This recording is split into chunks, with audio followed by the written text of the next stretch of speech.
outcomes for municipalities reflect their ability to deliver services to citizens. Now that in turn acts as a measure when voters select political parties they want to run their districts, towns and cities. Well, those provincial leaders whose local governments had good reports from the Auditor-General say political leadership is the key to improving financial controls. Well, it's a pleasure to welcome Auditor-General Kimi Makwetu, who joins us this afternoon. Auditor-General, thanks indeed for coming in. Good afternoon, Tevin. So, you've been in this position since December.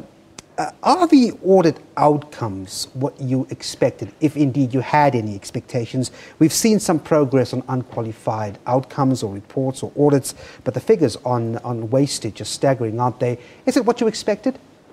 Well, Devon, I think the issue around the expectations is that we always expect that things will get better because we do this exercise every year and we leave these institutions with very strong commitments about how different the situation is going to be next year.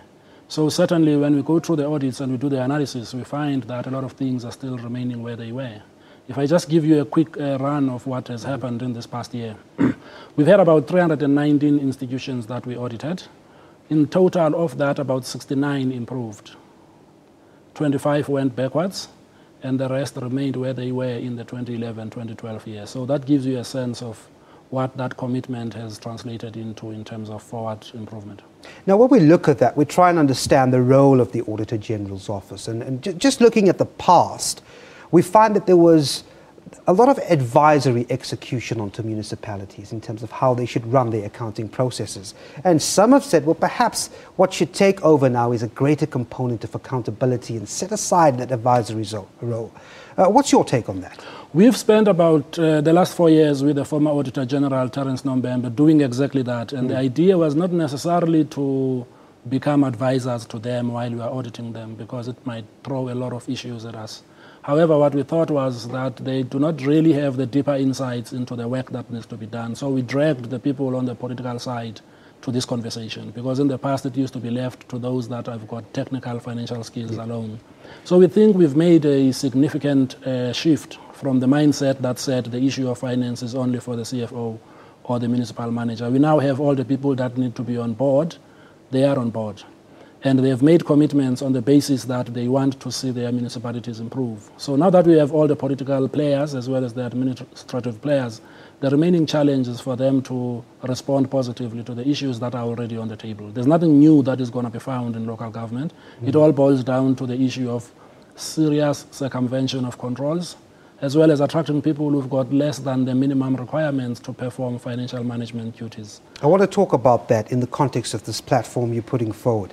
To what extent is the deployment of unqualified or underqualified personnel by municipal authorities a large part of the problem here? Because this is where you'd find this exorbitant fees leaving the offices for consultants. The way we look at it, if we examine the way people come into finance departments, we don't even see the advert that was an invitation for people to respond in certain instances. And in certain instances, the level of service providers that come into municipalities, if you look at their track record as well as some of the skills that they possess, you probably would not have started with some of them. So really, I think the key issue here is that the barriers to entry in local government have been substantially low.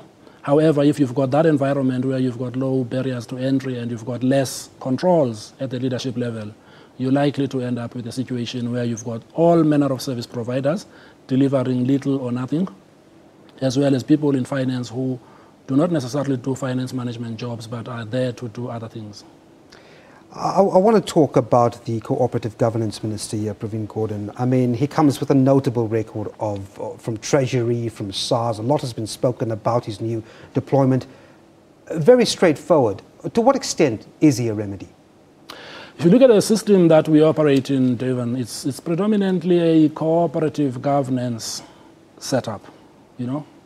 I persuade and cajole you to come and play with me around the rules. And I think that it is possible for people to respond to that because it's a persuasive arrangement.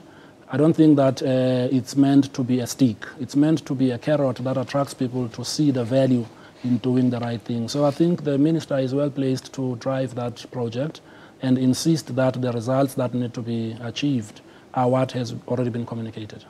Before I let you go, Auditor General, I recall when you started in December, one of your main tasks were to get this amount, I think of over 500 million rand owed to the Auditor General. How far are you with that from government?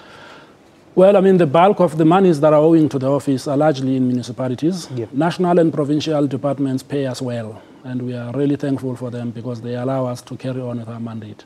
But certainly within municipalities, I think there's a serious challenge in collecting our fees. The money that is still owing is on or about that number still.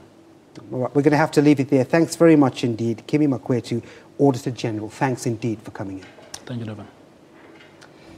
Well, Africa Business News coming up after the break. Do stay with us.